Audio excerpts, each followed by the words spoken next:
Magandang gabi. Kaibigan, halika't pikit mo ang iyong mga mata at hayaan ang isip na maglakbay patungo sa isang payapang lugar. Ngayong gabi, silipin natin ang mundo ng tindahan ni Lola Nena. Isang munting kanlungan na puno ng mga alaala at kwento ng puso. Kaya huminga ka ng malalim at sabay nating pakinggan ang kanyang kwento. Simulan na natin. Bago pa man magising ang araw, ang unang bumibigkas ng magandang umaga sa Barangay Pag-asa ay hindi ang mga tao, kundi ang mga tandang. Ngunit ang tilaok nila ay hindi parang sigaw na panggising, para itong isang lumang awitin na dahan-dahang gumagapang sa hamog, dumadampi sa mga dahon ng saging at sumisilip sa siwang ng mga bintanang kapis. Dito sa Kalye Sampaguita, isang maliit na kalsadang lupa na hindi pa natitikman ang bigat ng aspalto. Ang umaga ay may sariling amoy ng lupang basa, ng mga bulaklak ng sampagita na nagbukas sa gabi, at ng sinangag na niluluto sa mga kalapit na bahay. Ang ilaw mula sa mga poste ay hindi pa namamatay, at ang liwanag nito'y nakikipaglaro sa unang silahis ng araw na nagpipinta ng kulay kahel at lila sa kalangitan. Sa gitna ng dahan-dahang paggising na ito, may isang bintana na laging nauuna. Ito ang bintana ng tindahan ni Lola Nena. Hindi ito isang malaking tindahan na may makulay na karatula. Sa katunayan, ang pangalan nito ay nakasulat lang sa isang piraso ng kahoy na medyo nabakbak na ang pintura. Tindahan ni Nena, simple lang, pero para sa mga taga-Kalye Sampaguita. Ang tindahang ito ang puso ng kanilang maliit na mundo.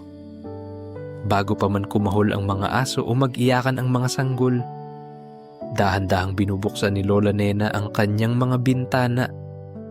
Ang bawat galaw niya ay parang isang ritual. Ang kanyang mga kamay, na may mga guhit na ng panahon, ay sanay na sa pag-aangat ng mabibigat na pasimano. Pagkatapos, isa-isa niyang ilalabas ang mga paninda, ang garapon ng candy na may iba't ibang kulay, ang mga nakasabit na sachet ng kape at gatas, ang mga dilata na nakaayos na parang mga sundalo, at ang mga bote ng suka at toyo na kumikinang sa unang tama ng araw. Si Lola Nena ay babaeng binibilang na ang edad sa 7.5 dekada. Maputi na ang buhok niya na laging nakapusod, at ang kanyang likod ay medyo hukot na. Pero ang mga mata niya ay buhay na buhay. Parang dalawang bituin na laging may kwento. Hindi siya pala salita, pero hindi mo mararamdamang hindi ka niya pinapansin. Sa isang tango lang niya o sa isang bahagyang ngiti, parang sinasabi na niya ang lahat. "Oh, Cora, ang aga mo naman." Pati niya sa kanyang unang suki, si Aling Cora, na may bitbit na basket. "Hay naku, Lola Nena. Kasi naman itong si Junior, kailangan na raw ng sabon sa eskwela, at saka pabili na rin ng kape." Yung paborito ni Ricardo, sagot ni Aling Cora habang sumisilip sa loob ng tindahan. "Grabe, ang bango ng umaga dito sa inyo. Parang laging may bagong pag-asa." Ngumiti lang si Lola Nena habang inaabot ang mga pinamili. Pagkatapos ni Aling Cora, dumating naman si Mang Rico, isang karpintero na laging bumibili ng tinapay at isang bote ng malamig na soft drinks bago pumasok sa trabaho. "Lola, pabili po. Mainit na naman siguro ang araw ngayon," sabi niya. Ganyan ang takbo ng buhay sa tindahan. Isang agos ng mga pamilyar na mukha, ng mga paulit-ulit na kwento, ng mga palitan ng ngiti at tango. Ang tindahan ay hindi lang lugar ng bentahan. Isa itong hintuan, isang pahingahan, isang lugar kung saan ang bawat isa ay kilala ang isa't isa. Dito mo maririnig ang mga balita sa barangay, kung sino ang nanganak, kung kaninong manok ang nanalo sa sabong, o kung kailan daw ang susunod na pista. Ngunit isang umaga, May kakaibang napansin si Lola Nena sa kabilang dako ng kalsada. Sa ilalim ng puno ng aratiles, may isang batang babae na nakatayo. Hindi ito pamilyar sa kanya. Ang bata ay mga 10 taong gulang siguro. Nakasuot ng lumang bestida at nakayapak lang. Ang buhok niya ay mahaba at medyo magulo at nakatakip sa kalahati ng kanyang muka. Pero ang pinakapansin-pansin sa lahat ay ang kanyang tindig. Nakatayo lang siya roon na parang isang estatwa. Hindi gumagalaw at ang mga mata niya ay nakatitig lang sa tindahan. Hindi sa mga candy o sa mga laruan, kundi sa tindahan mismo, na para bang isa itong malaking libro na sinusubukan niyang basahin. Sa unang araw, hinayaan lang siya ni Lola Nena. Baka naman may hinihintay lang, naisip niya. Pero kinabukasan, nandoon na naman ang bata. Sa parehong lugar, sa parehong oras, sa parehong malungkot na tindig. At sa sumunod na araw, at sa isa pa, naging bahagi na siya ng umaga ni Lola Nena. Isang tahimik na misteryo sa ilalim ng puno ng aratiles. Wala siyang sinasabi. Hindi siya lumalapit. Nakatingin lang. May lungkot sa kanyang mga mata na parang mas malalim pa sa balon. Isang lungkot na hindi nababagay sa isang bata. Sa ika-5 araw, hindi na natiis ni Lola Nena. Habang walang bumibili, kumuha siya ng isang maliit na candy na nakabalot sa makulay na plastik. Dahan-dahan siyang lumabas ng tindahan. Tinawid ang kalsadang lupa at maingat na lumapit sa bata. Hindi siya nagsalita. Inilahad lang niya ang kanyang kamay na may hawak na candy. Nagulat ang bata. Ang mga mata niyang laging nakatitig sa malayo ay biglang napako sa kulubot na kamay ni Lola Nena. Sandali siyang nag-atubili, na parang hindi siya sanay na may nag-aabot sa kanya ng anuman. Pagkatapos, sa isang napakabagal na kilos, iniangat niya ang kanyang maliit na kamay at kinuha ang candy. Hindi siya nagsabi ng salamat. Hindi siya ngumiti. Tumango lang siya ng bahagya. At pagkatapos ay muling ibinalik ang tingin sa tindahan. Hindi na rin nagsalita si Lola Nena. Dahan-dahan siyang bumalik sa kanyang tindahan. Pero sa pagkakataong iyon, may kakaiba na siyang naramdaman. Ang tahimik na umaga ay nagkaroon ng isang bagong himig. Isang himig ng isang batang hindi nagsasalita pero parang isinisigaw ng kanyang mga mata ang isang napakahabang kwento. Mula noon, nagsimula ang isang kakaibang ritual sa pagitan nilang dalawa. Tuwing umaga, pagdating ng bata sa ilalim ng puno ng aratiles, lalabas si Lola Nena at maglalagay ng isang candy sa isang malaking bato na nasa pagitan nila. Hindi na niya ito inaabot. Iiiwan lang niya roon. Pagbalik niya sa tindahan, saka palang lalapit ang bata para kunin ito. Isa itong tahimik na kasunduan, isang tulay na gawa sa candy na nag-uugnay sa isang matandang puno ng kwento at sa isang batang puno ng kalungkutan. Walang tanong, walang sagot. Tanging ang pag-unawa na dumadaloy sa katahimikan ng umaga sa kalye Sampaguita. At sa bawat araw na lumilipas, ang distansya ng bata mula sa puno patungo sa bato ay tila bahagyang umikli, na parang isang bulaklak na dahan-dahang bumubukas sa init ng isang di inaasahang pag-aaruga.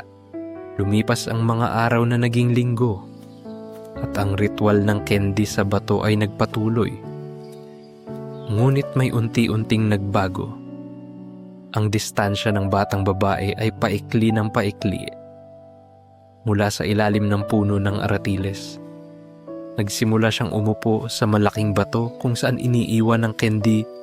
Pagkatapos ng ilang araw pa, umusad siya at naupo na sa unang baitang ng hagda ng kawayan ng tindahan. Hindi pa rin siya nagsasalita, pero ang kanyang presensya ay hindi na parang isang anino. Para na siyang isang halaman na dahan-dahang inilalapit sa bintana para masikatan ng araw. Si Lola Nena naman, sa kanyang karunungan, ay hindi siya pinilit. Hinayaan niya ang bata na kusang lumapit na parang isang ibon na hinihintay niyang dumapo sa kanyang palad. Isang hapon, habang abala si Lola Nena sa pag-aayos ng mga lata ng sardinas, isang pusa na may 3 kulay ang biglang tumalon sa ibabaw ng counter. Nagulat si Lola Nena. "Hay naku, muling ginugulat mo naman ako," sabi niya sa pusa habang hinahaplos ito. "Gutom ka na ba bigla?" May narinig siyang isang napakahinang tinig mula sa may pintuan. Kuting po ang pangalan niya. Napahinto si Lola Nena. Ang kanyang kamay ay nanatili sa likod ng pusa.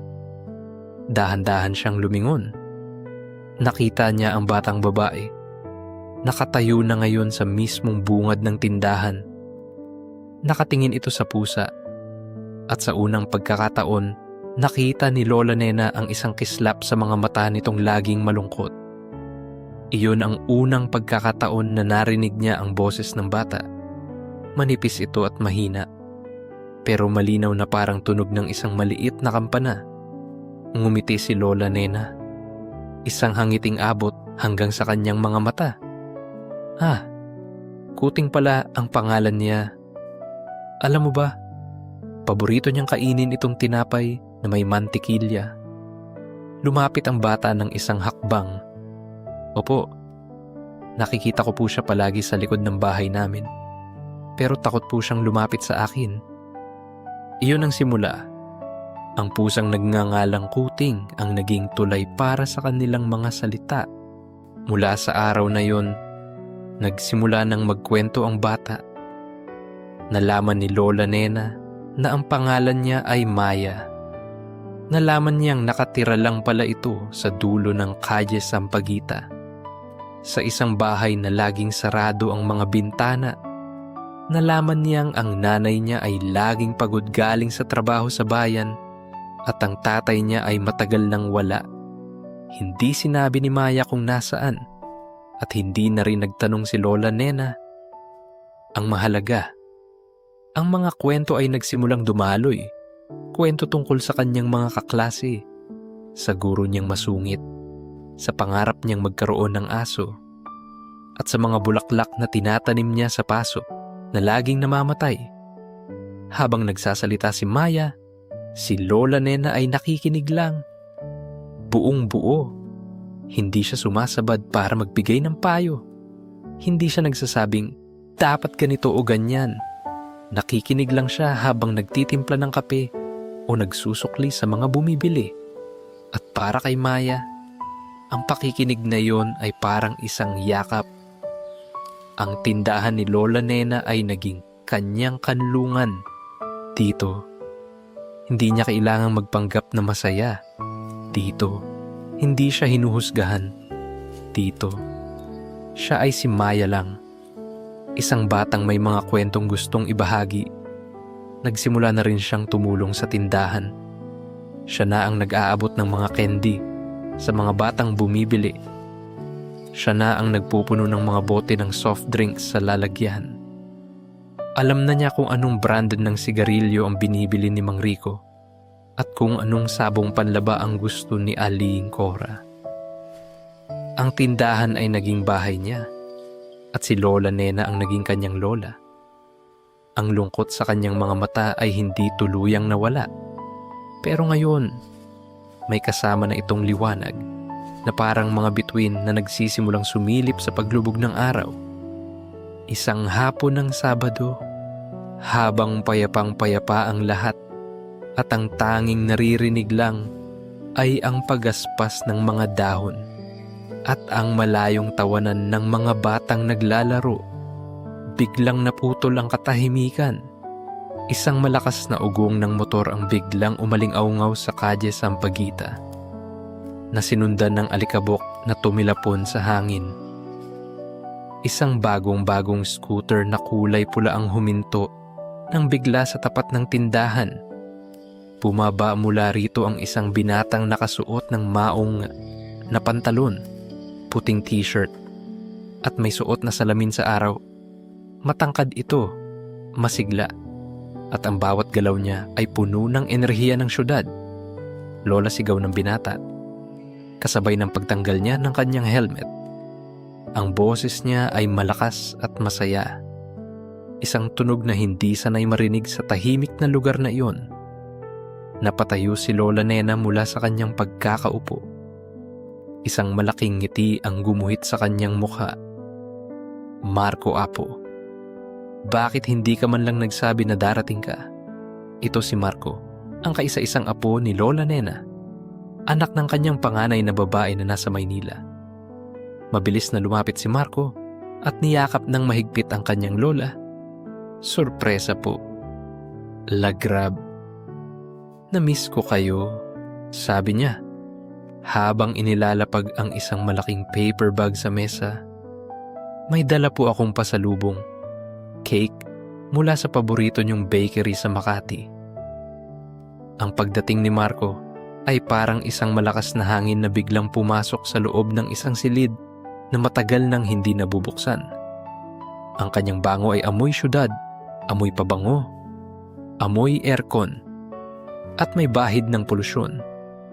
Ang kanyang mga kwento ay tungkol sa traffic sa EDSA, sa bagong mall na nagbukas, sa kanyang trabaho sa isang malaking kumpanya, si Maya, na kanina lang ay masayang nag-aayos ng mga biskwit, ay biglang napaurong sa isang sulok na parang isang maliit na hayop na nagtatago mula sa isang malakas na ingay.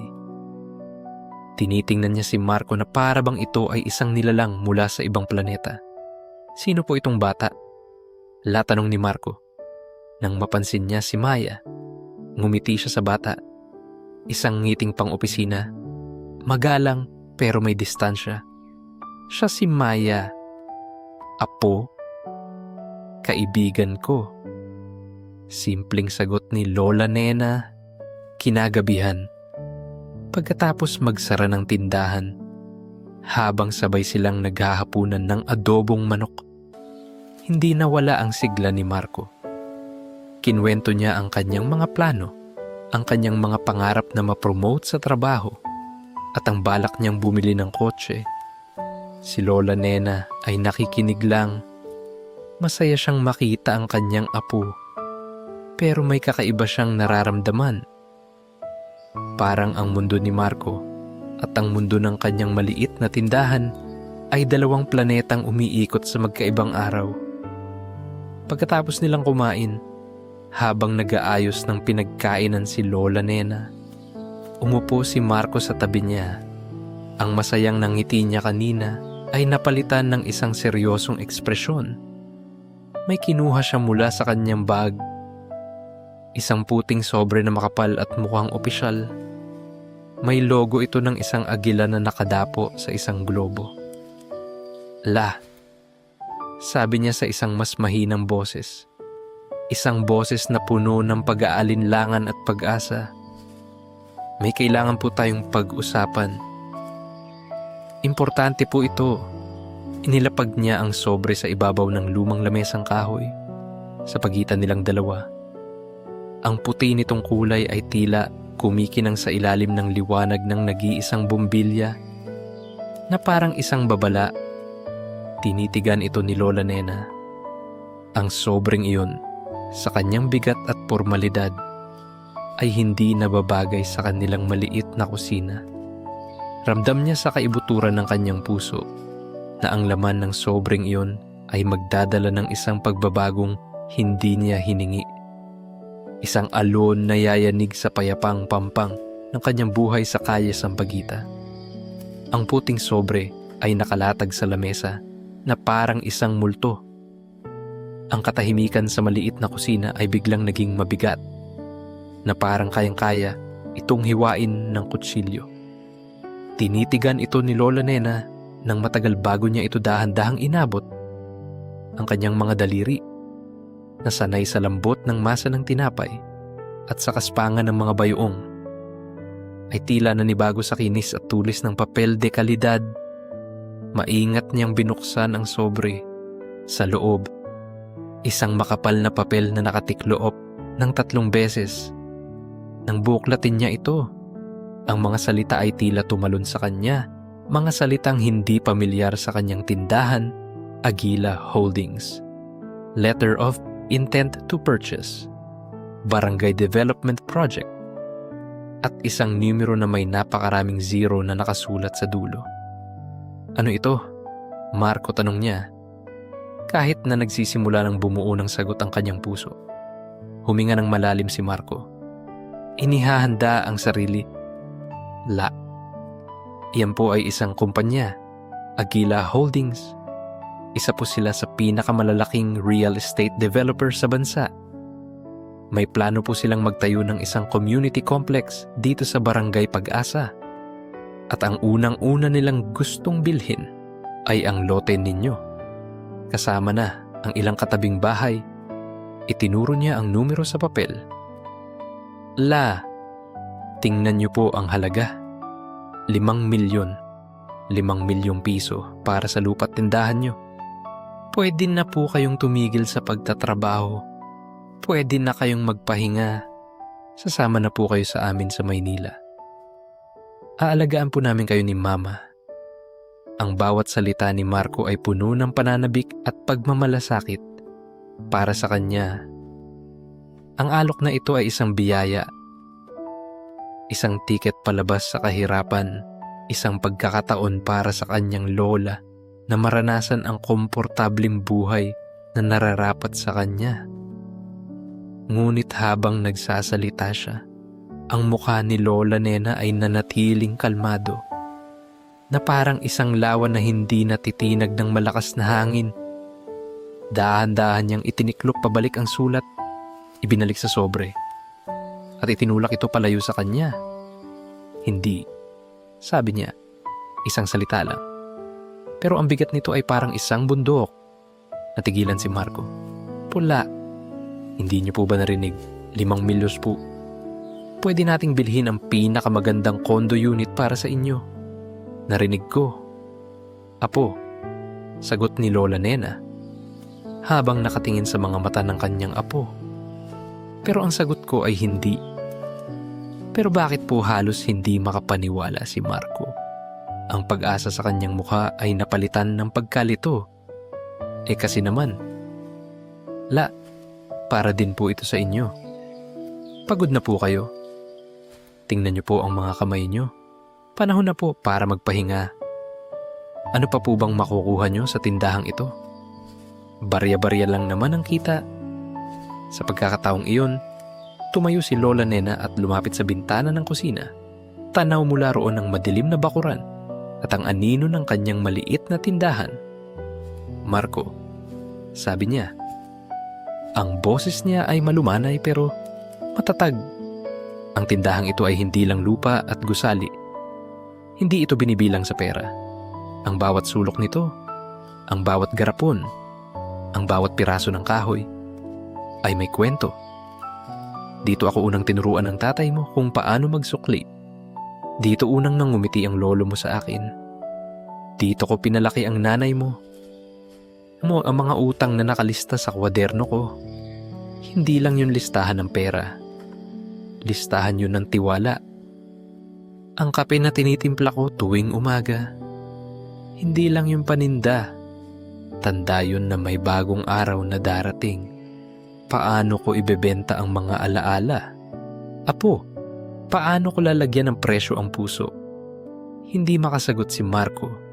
Para sa kanyang isipan na sinanay sa lohika ng negosyo at sa bilis ng syudad, ang mga sinasabi ng kanyang lola ay parang isang tula na hindi niya maintindihan. Nakikita niya ang isang luma at munting tindahan. Ang nakikita ng kanyang lola ay ang buong buhay niya. Pero, Lay, luma na po ang lahat. Kailangan na po nating mag-move on.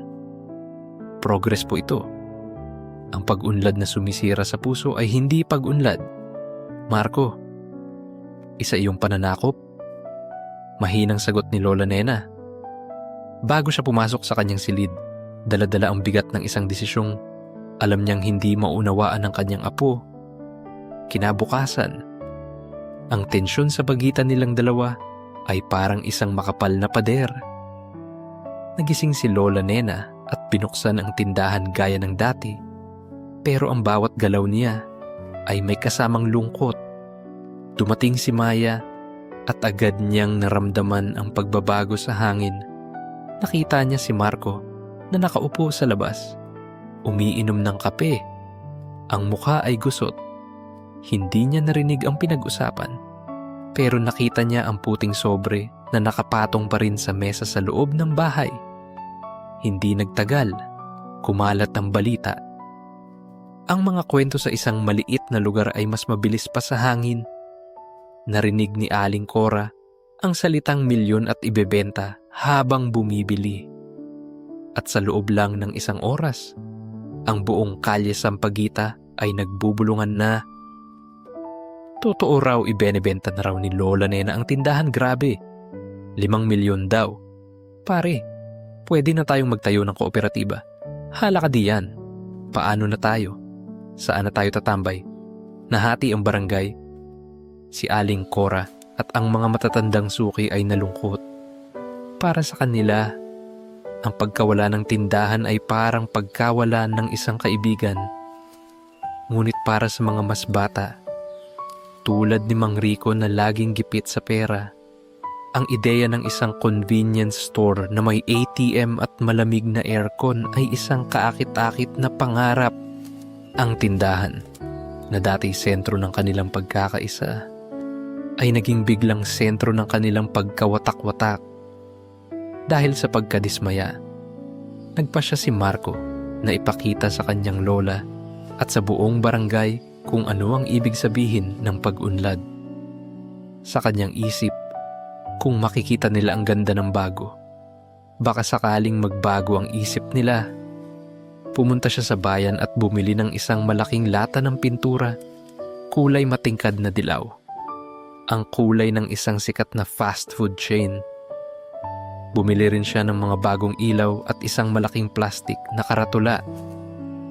Kinahapunan, habang natutulog si Lola Nena, sinimulan ni Marco ang kanyang proyekto. Pininturahan niya ang harapan ng tindahan.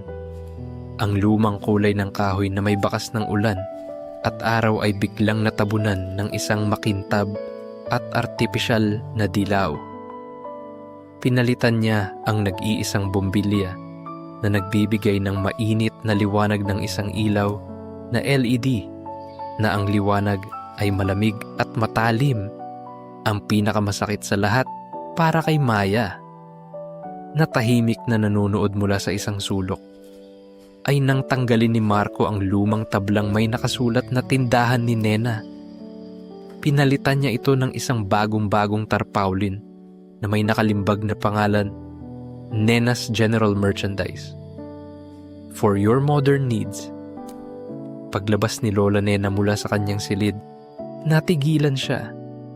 Ang kanyang munting tindahan, ang kanyang kalungan, ay nag-iba ng anyo. Para itong isang matandang babae na pinilit suotan ng damit ng isang dalaga. Naging estranghero ito sa sarili niyang tahanan. Walang sinabi si Lola Nena.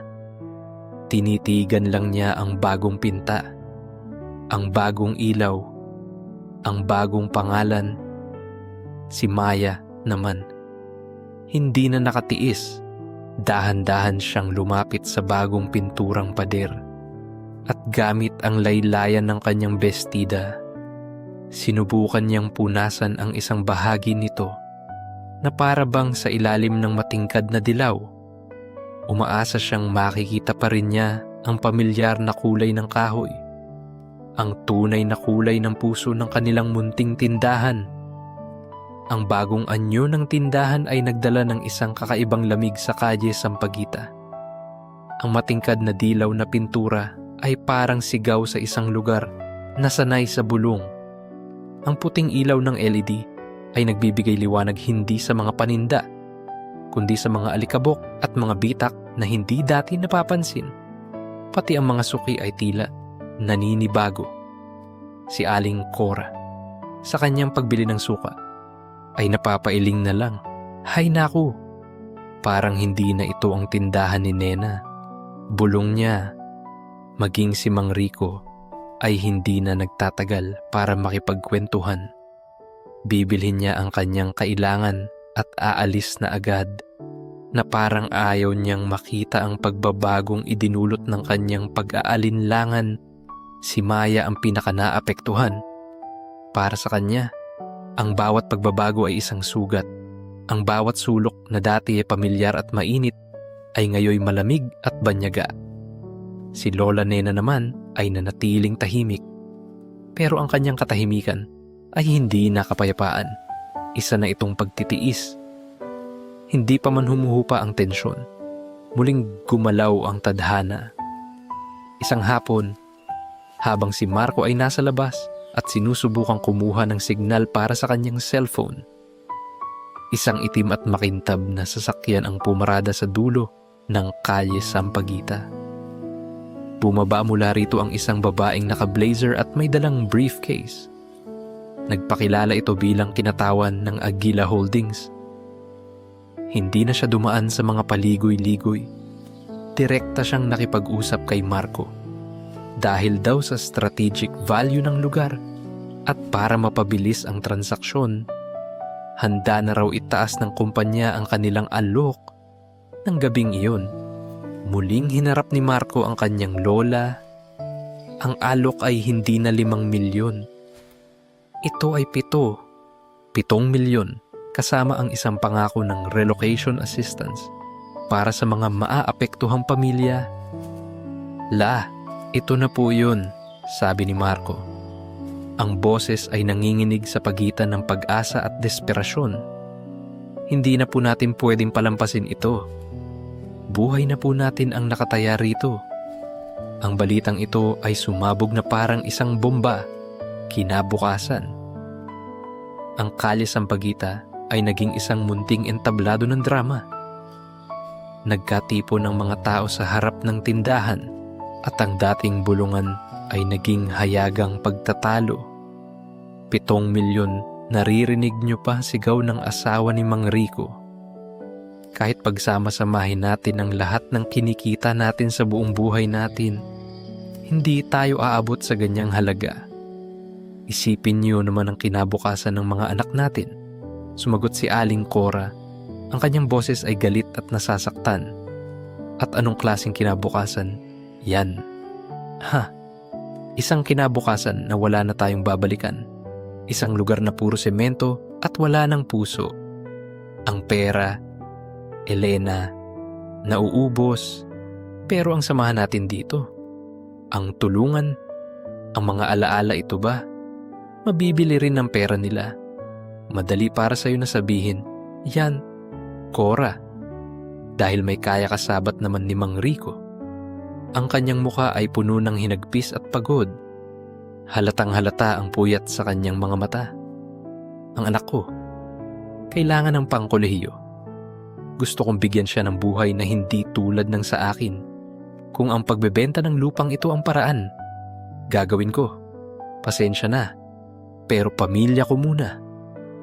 Ang mga salita ni Mang Rico ay parang mga bato na ipinukol sa salamin. Binasag nito ang natitirang piraso ng pagkakaisa.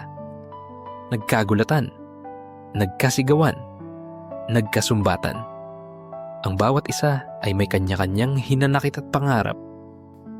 Si Lola Nena, na nakatayo lang sa loob ng kanyang tindahan at naririnig ang lahat, ay napapikit na lang. Ang bawat sigaw, ang bawat salitang masakit, ay parang isang punyal na tumutusok sa kanyang dibdib. Nakita niya ang kanyang mga kapitbahay, ang kanyang mga kaibigan, na nag-aaway-away dahil sa isang bagay na siya ang may-ari. Ang bigat ng desisyon at ang sakit ng pagkawatak-watak ng kanyang munting komunidad ay tila isang malaking alon na rumagasa at lumunod sa kanya. Walang nagsalita. Dahan-dahan siyang tumalikod, pumasok sa loob ng bahay at isinara ang pinto.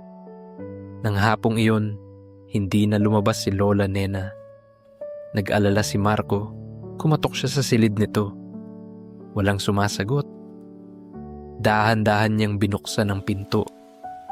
Nakita niya ang kanyang lola, nakaupo sa kanyang lumang tumba-tumba, nakapikit at balot na balot ng kumot kahit na mainit ang panahon. Nang hawakan niya ang noo nito, nagulat siya. Nilalagnat ito ng mataas. Ang sakit na nararamdaman ni Lola Nena ay hindi na lang sa puso. Umabot na ito sa kanyang katawan. Ang kanyang espiritu, na sa loob ng maraming taon, ay kasing tibay ng puno ng nara, ay tila biglang nabuwal sa kauna-unahang pagkakataon sa loob ng 50 taon. Ang tindahan ni Lola Nena ay nanatiling sarado kinabukasan. Ang katahimikan sa kalye Sampaguita ay nakakabingi. Ang dilaw na pintura sa tindahan ay parang isang mapanuksong hangti sa gitna ng isang malagim na lamay. Nagkagulo sina Marco at Aling Cora sa paghahanap ng gamot at pag-aalaga kay Lola Nena. Si Maya naman, pakiramdam niya ay nawalan siya ng hangin. Ang kanyang kanlungan ay nakasara. Ang kanyang lola ay may sakit. Pakiramdam niya ay guguho na ang kanyang munting mundo. Dahil sa kagustuhang makatulong, pumasok si Maya sa loob ng madilim na bahay. Naalala niya ang mga kwento ni Lola Nena tungkol sa mga halamang gamot na nakatago sa likod sa isang maliit na bodega. Baka sakali, mayroon doong makapagpapaginhawa sa pakiramdam ng matanda. Dahan-dahan siyang pumasok sa bodega. Maalikabok doon at amoy luma. Sa isang sulok, sa ilalim ng mga lumang bayong at sako ng arina, may nakita siyang isang bagay na hindi nababagay doon. Isang lumang baul na gawa sa kahoy na may mga ukit ng bulaklak ng Sampaguita. Naitulak ito ng kanyang kuryosidad. Maingat niyang binuksan ang takip nito na hindi naman nakakandado. Ang bumungad sa kanya ay amoy ng panahon, amoy ng lumang papel, ng tuyong dahon, ng mga kwentong natutulog. Sa loob, nakasalansan ang mga luma at naninilaw na kwaderno. Nang buksan niya ang isa, nakita niyang isa pala itong lumang listahan ng utang, pero hindi ito ordinaryo. Sa tabi ng bawat pangalan at halaga, may maliliit na sulat kamay. Utang ni Cardo, 20 pesos. Pambili ng gamot sa anak na may lagnat. Babayaran kapag gumaling na. Bigas para kay Ellen. Uwan salok. Nasunugan ang bahay. Bayaran na lang kapag nakabangon na. Nakita niya ang mga pangalan ng mga magulang ni na Aling Cora at Mang Rico. Sa ilalim ng mga kwaderno, may mga litrato. Ang litrato ng kasal ni na Lola Nena at ng kanyang yumaong asawa. Ang litrato ng isang pistang bayan kung saan ang buong komunidad ay masayang nagsasalo-salo sa harap ng tindahan. At sa pinakailalim, may isang tumpok ng mga liham na itinali ng isang pulang sinulid. Mga liham ng pasasalamat. Mga liham mula sa mga taong natulungan ng tindahan sa oras ng kanilang kagipitan. Binuksan niya ang isa. Galing ito sa ama mismo ni Mang Rico. Isinulat maraming taon na ang nakalipas. Dito, nagpapasalamat ito sa asawa ni Lola Nena sa pagpapautang sa kanya ng pambili ng semento para maitayo ang kanilang munting bahay. Habang binabasa ni Maya ang mga ito, unti-unting tumulo ang kanyang mga luha. Ngayon niya lang lubusang naunawaan. Ang tindahan ay hindi lang isang tindahan. Isa itong pundasyon. Isa itong talaan ng kasaysayan ng kanilang barangay. Isang tahimik na saksi sa lahat ng kanilang hirap at tagumpay. Ang bawat pautang ay isang pagtitiwala. Ang bawat tulong ay isang binhi ng komunidad. Hawak-hawak ang sulat ng ama ni Mang Rico. Naramdaman ni Maya ang bigat ng kasaysayan sa kanyang mga palad. Hindi ito isang pirasong papel lang. Ito ay isang testamento. Ito ang kwentong kailangang marinig ng lahat. Ito ang sandata na hindi niya alam na hinahanap niya pala. Siyempre, narito ang pagtatapos ng kwento. Ang ikalimang bahagi na nagbibigay ng kasagutan at bagong simula. Hawak-hawak ni Maya ang mga liham na parang mga sagradong relikyas. Ang bigat ng kasaysayan ng Kalye Sampaguita ay nasa kanyang mga palad. Sa bawat salitang nakasulat sa naninilaw na papel, naririnig niya ang mga boses ng nakaraan, ang mga pakiusap, ang mga pasasalamat, ang mga pangakong binitiwan sa harap ng tindahan ni Lola Nena. Hindi na siya ang batang takot at tahimik. Ang kaalamang ito ay nagbigay sa kanya ng isang tapang na hindi niya alam na taglay niya pala. Alam na niya ang kailangan niyang gawin, hindi para sa sarili niya, kundi para kay Lola Nena, para sa tindahan, at para sa puso ng kanilang komunidad na unti-unti nang dinudurog. Kinabukasan, ang balita tungkol sa isang pulong na ipinatawag ng Agila Holdings ay kumalat na parang apoy. Gaganapin daw ito sa plaza ng barangay. Ito na ang huling pagkakataon para formal na iharap ang kanilang alok. Ito na ang araw ng desisyon. Si Lola Nena ay mahina pa rin, nakahiga sa kanyang silid. Ang kanyang paghinga ay mababaw. Hindi niya kayang lumaban. Si Marco naman ay gulong-gulo. Gusto niyang maniwala na tama ang kanyang ginagawa. Pero ang imahe ng kanyang lolang, may sakit at ang nag-aaway-away ng mga kapitbahay, ay gumugulo sa kanyang isipan. Nang dumating ang oras ng pulong, ang plaza ay puno ng tensyon. Nandoon ang kinatawan ng Agila Holdings, isang babaeng matatas magsalita na may daladalang mga colored chart at PowerPoint presentation. Ipinakita niya ang mga larawan ng magiging itsura ng bagong Barangay Pag-asa, isang modernong komunidad na may 24-hour convenience store, isang maliit na bangko, at mga kalsadang sementado. Pagkatapos, tumayo si Marco. Sa isang boses na pinipilit niyang maging matatag, ipinaliwanag niya ang mga benepisyo, ang pag-angat ng antas ng pamumuhay, ang kinabukasang naghihintay para sa kanilang lahat. Ang mga tao ay tahimik. Ang pangako ng 7 milyon ay isang napakalakas na tukso. Nakita ni Maya si Mang Rico. Nakayuko. Ang mga kamay ay magkasalikop na parang nagdarasal. Nakita niya si Aling Cora. Nakatayo sa isang sulok. Ang mukha ay puno ng pagkatalo. Tila ang laban ay tapos na. Ang pera ay nanalo. Ngunit bago pa man makapagsalita muli ang kinatawan, isang maliit na figura ang dahan-dahang lumitaw mula sa likuran. Si Maya. Wala siyang dalang chart or presentasyon. Ang tanging dala niya ay ang luma at naninilaw na liham mula sa baul. Ang lahat ng mata ay napunta sa kanya. Ang ilan ay nagtataka. Ang ilan ay naiinis. Ano ang magagawa ng isang bata sa usapan ng mga matatanda? Dire-diretso siyang naglakad papunta sa harap. Hindi siya tumingin sa kinatawan ng kumpanya. Hindi rin siya tumingin kay Marco. Ang mga mata niya ay nakatuon kay Mang Rico. Huminga siya ng malalim. At sa isang boses na nanginginig sa simula, ngunit unti-unting lumakas, nagsimula siyang magsalita. Hindi po ako marunong magsalita tungkol sa pera.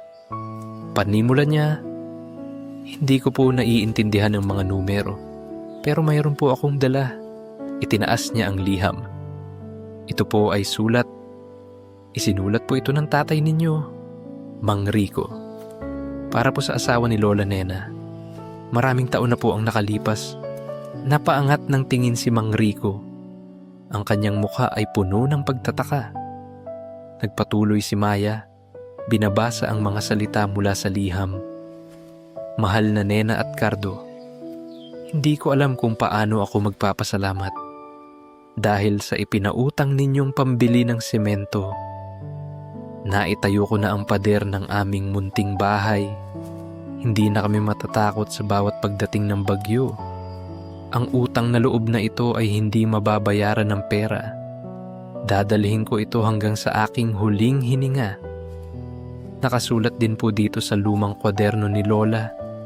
Sabi ni Maya, habang inilalabas ang isa sa mga talaan, na ang utang na iyon ay hindi na po siningil dahil daw po iyon ang naging regalo nila sa binyag ninyo.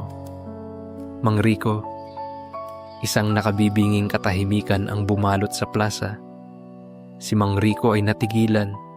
Ang kanyang bibig ay bahagyang nakabukas. Ang mga alaala ng kanyang ama, ng kanilang lumang bahay, ng mga kwento ng kahirapan ay biglang bumalik na parang isang malaking alon.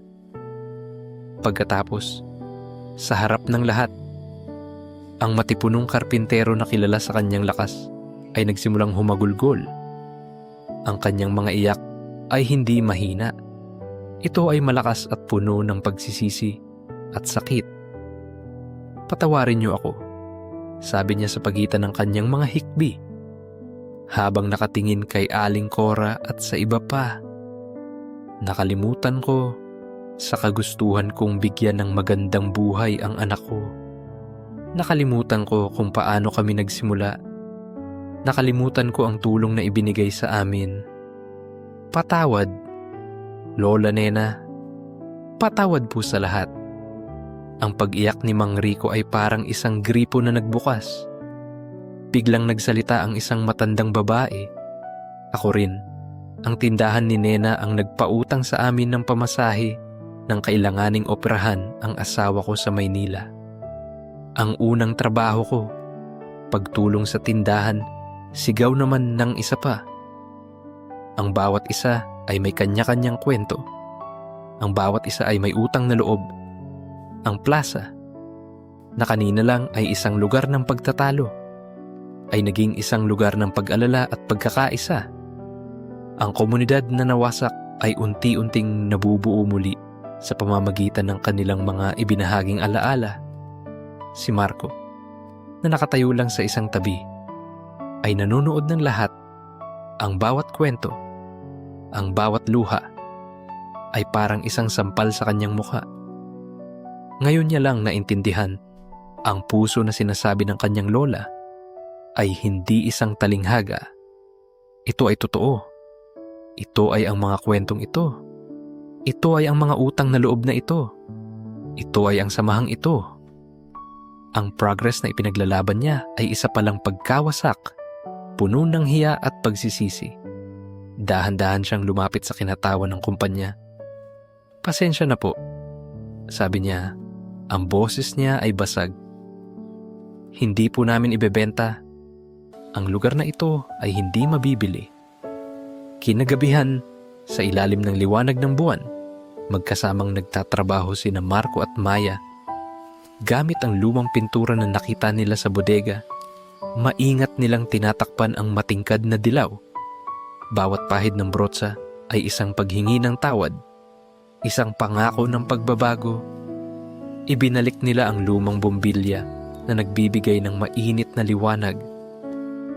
At ang pinakamahalaga sa lahat, muli nilang isinabit ang lumang tablang kahoy na may nakasulat na tindahan ni Nena.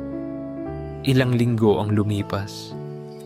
Sa isang payapang umaga, sa kanyang pagtulog, pumanaw si Lola Nena. Hindi ito isang malungkot na paglisan. Para itong isang pagpapahinga ng isang taong natapos na ang kanyang misyon. Ang buong barangay Pag-asa ay nagluksa. Ang kanyang libing ay dinaluhan ng lahat. Bawat isa ay may dalang kwento ng pasasalamat. Pagkaraan ng ilang araw, muling nagbukas ang tindahan. Si Maya, na ngayon ay mas matatag at may liwanag na sa mga mata, ang siyang nag-angat ng mga pasimano. Si Marco, na nagpa siya munang manatili sa probinsya, ang siyang tumulong sa kanya sa pag-aayos. Ang matingkad na dilaw ay wala na. Ang malamig na ilaw ay pinalitan na. Ang tindahan ay bumalik na sa dati nitong anyo. Pero may bago. Sa ilalim ng lumang karatula na tindahan ni Nena, may isang maliit na piraso ng kahoy na isinabit. Nakasulat dito, sa sulat kamay ng isang bata na natutong lumaban. Pinag-iingatan ni Maya. Ang puso ng Kalye Sampaguita ay muling tumibok. Mas malakas, mas matatag. Dala-dala ang mga aral ng nakaraan at ang pag-asa ng isang bagong simula.